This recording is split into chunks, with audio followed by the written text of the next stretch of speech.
টাঙ্গাইলের মধুপুরে নেশার টাকা না পেয়ে মা ও এক প্রতিবেশীকে কুপিয়ে হত্যা করেছে মিরাজ নামে মাদকাসক্ত এক যুবক।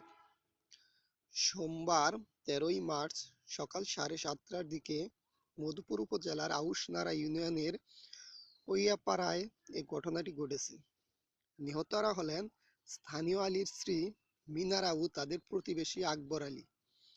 স্থানীয়রা জানান, আলী ও মিনারা দম্পতির ছেলে মিরাজ একজন মাদকাসক্ত।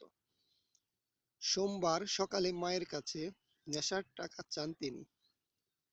তার মা টাকা না দেওয়ায় তিনি দা দিয়ে তাকে কোপাতে শুরু করেন। এ সময় প্রতিবেশী আকবর বাধা দিতে এলে তাকেও কোপাতে শুরু করেন মিরাজ। এতে ঘটনাস্থলেই মিনারা ও আকবরের মৃত্যু হয়। এ সময় মিরাজ দৌড়ে পালানোর চেষ্টা করলে স্থানীয়রা তাকে ধরে পুলিশের কাছে সোপর্দ করে।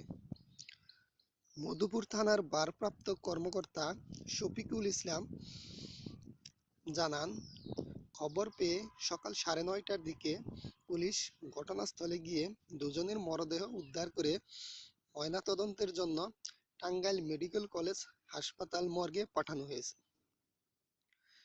তিনি আরও জানান, এ ঘটনায় অভিযুক্ত মিরাজকে আটক করেছে পুলিশ। এছাড়া জিজ্ঞাসাবাদের জন্য তার বাবা আলী ও বড় ভাই আলামিনকে থানায় নেওয়া হয়েছে। এ ব্যাপারে আইনগত ব্যবস্থা নেওয়া হচ্ছে বলেও জানান তিনি।